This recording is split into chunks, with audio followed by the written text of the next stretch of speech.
Okay, so we're gonna talk about sleep training. And when I wanted to sleep train Jaira, he's my third, I looked on YouTube and I tried to look all over the internet and I just wanted a video that got to the point and told me how to do it.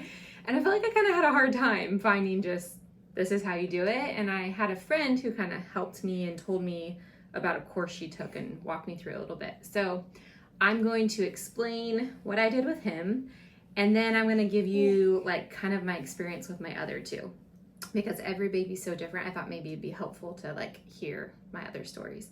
So with Jaira, when he was about 5 or maybe 5.5 months, it was recently, he was doing this thing where I had him co-sleeping with me. I really honestly wanted him to be a co-sleeping baby. I think he's going to be my last.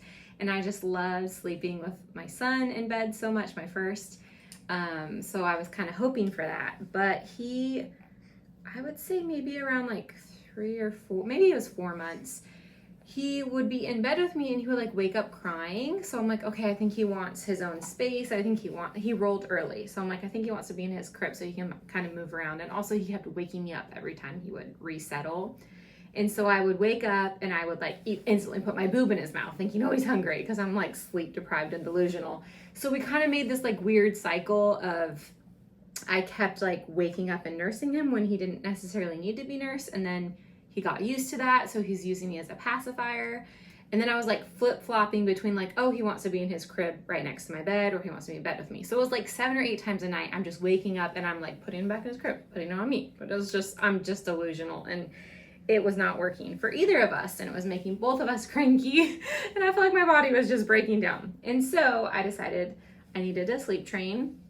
And basically what we did was, they say, give it like a week, maybe a little less, maybe like 5 days, to expect your baby to try to have to like get used to it. And so I kind of geared up emotionally, like, oh, it's going to take so long, but he did so good. I was so thankful. Honestly, it was like one rough day. So they say to start with your evening nap, your bedtime.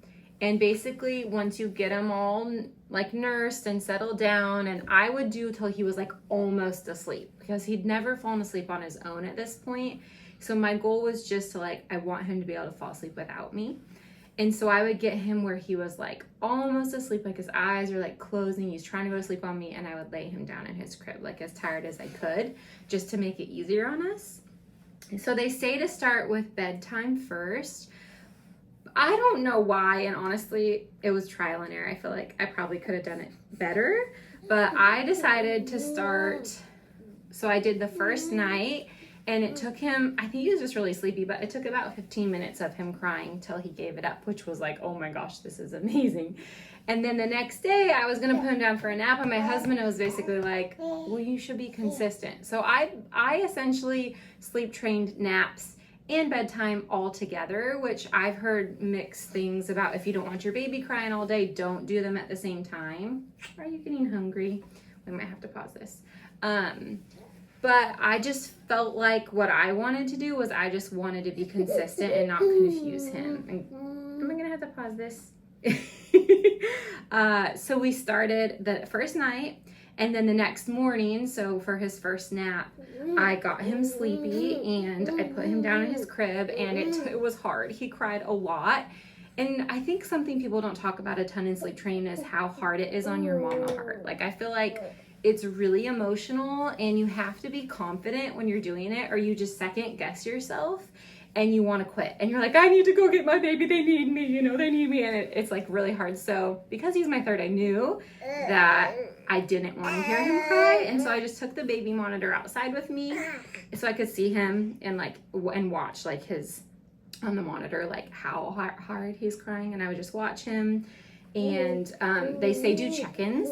So you go in at 5, 10, and 15 minutes. And they say you can just like pick them up in the beginning, but after a few days you shouldn't pick them up.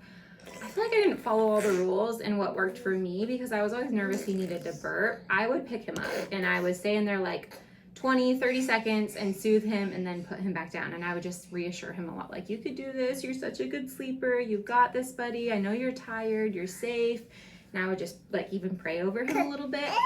And so that first nap, I want to say it took like 38 minutes, and it was like, oh my gosh, I was so sad. It was so hard, but then he did it, and he fell asleep without me.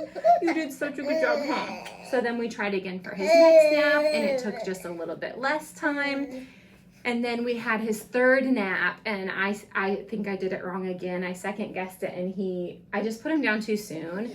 So he ended up crying a lot, and he never took that nap, and I just got him up and let him skip it. So I feel like part of the way I sleep train a little differently, I don't stick to the book as much as maybe everybody else.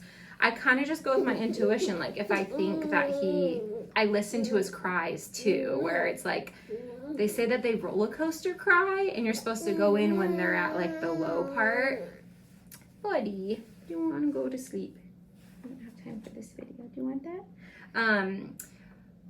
So if it was at like 5-minute check-in, but he was getting really quiet and laying down, but he's still kind of crying, I might give it a few more minutes, because I started noticing it almost seemed like it escalated him when I went back in. So for some of his naps, it's like, well, it's at the 10-minute mark, but I think he's going to give it up. And so I just kind of go with my gut. And then it'd be like 13 minutes and he'd be asleep.